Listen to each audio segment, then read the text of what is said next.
Welcome to Curtis Goes Corner, coming to you from a secret underground base in occupied America. Hi folks, welcome back.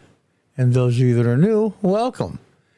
Just want to give you a little small media clip here from MSNBC, the mainstream cable news network that hates Trump the most, even more than CNN, even more than all the rest, probably combined.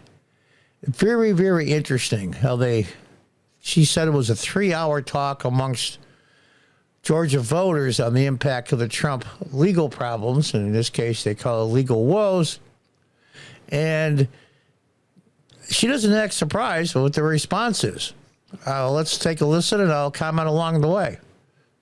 Well, guys, good morning to you. You know, this is one of the most closely watched counties here in the key battleground state of Georgia. So it seemed like the perfect place to come out and talk to Republican voters and see all of the coverage, all of the things that we're talking about with this New York hush money trial. How is it impacting them down here? So I spoke with about 5 different Republicans, and they represent a very wide cross-section, a very diverse group of Republican voters here in this county. And I asked them, how are they being impacted by this trial? Are they paying close attention? And what impact might a guilty verdict have on their decision to support the former president? Here's what they told me. Take a look. Do each of you support Donald Trump? I do. Yes. Yes for all 3 of you? Yes. Has this trial changed your opinion, even caused you to waver or question that at all?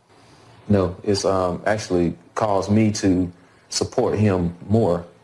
I just don't believe there's a coincidence that we have a trial happening in Atlanta. We have one happening in New York. So the question people are beginning to ask themselves, like I did, is like, why now? It's pretty much everybody says they're picking on him. You know, people are tired of going after him, and you see it in so many areas. It's really not a big issue in the party. Actually, they're really making everybody mad, and they look at a big bully, and the government is the bully. This is going to be your first time casting a ballot. What is it for you that drives your support of the former president? I think always fighting. I mean, he's taken so much just defense from news and everything, but he still hasn't given up. He keeps fighting to do what's right. I've talked to many people who... Now, this lady here, you saw the one kid there. He's going to be a new voter. The first gentleman, I don't think it was a coincidence that 2 of the 3 of them were non-white. I think they did it on purpose. That's the way these networks roll. And that's okay. I don't have a problem with any of it because I don't think people think a certain way because of the race. But unfortunately, the networks do. But what this lady says is very fascinating. And those of you that say, oh, you know, they're just mega people and they're that. No, these seem like very reasonable people. And what she says is very interesting. Let's listen.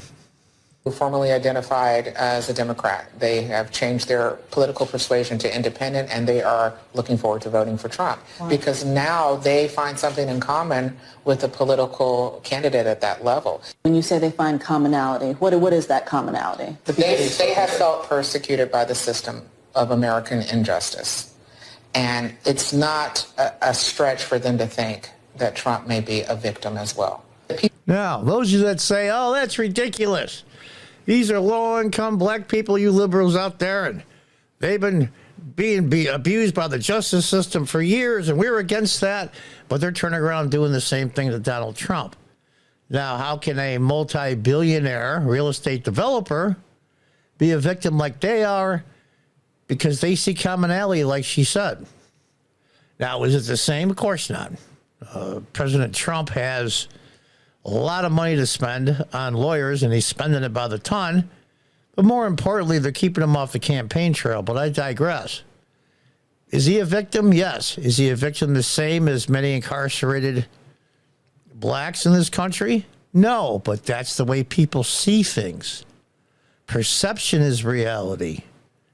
And it's backfiring on them badly. Now the average black male that's been incarcerated is going to feel commonality to a billionaire real estate developer, former president. Only the Democratic Party and their stupidity can make that happen. People see that there's some kind of commonality between himself and maybe all the black men that have been incarcerated and the families that have been impacted by black male incarceration. So you heard a lot there. That was the sum total of about 3 hours worth of conversation distilled down into those sound bites you heard. But No, that's 3 hours of conversation distilled down in the sound bites you just heard. Was it about a minute and a half long or so? They seem like intelligent people.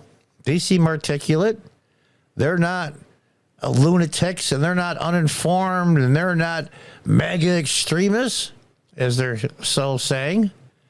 You have to ask yourself, why is MSNBC doing this? It's not in their best interest for the base of their network. Their base is ultra leftists and progressives. So are they sending out signals maybe to the administration to call off the dogs on Trump? Are they laying the groundwork for Biden to walk away? They've got the nod from the DNC saying we're going to do one debate with Trump in June next month, which is way early, but that's besides the point. And then we're going to announce that Biden is stepping down for the good of the country and for we need younger leadership for our future. And I've put us on the right track, and it's going to take a young person to carry it for the next decade. And unfortunately, that's not me, but I got us started. I got us on a good start. So let's just keep rolling. Is that what's happening? I really don't know. But it sounds very odd that MSNBC would do this. It's not what people do. It's not what networks do. It's why they do it. There's always a reason, whether a good one or a sinister one, to do things. And I scratched my head that they would even show this. But they did. Something's, as Sherlock Holmes says, something's afoot. let me just tell you a little bit about those voters. One of the people that you heard from was the chairman of the county GOP, the Republican Party here. We talked to a longtime volunteer, somebody who's out knocking on doors, talking to voters every single day. And then also in that group is somebody who is going to cast their ballot for the very first time this fall as a current 17-year-old. And so really what I heard among all of them, though, is that the trial only furthers their support of the former president in many cases, and that a guilty verdict would not impact their support. Well, there you have it. Until the next time, God bless, goodbye, and good luck.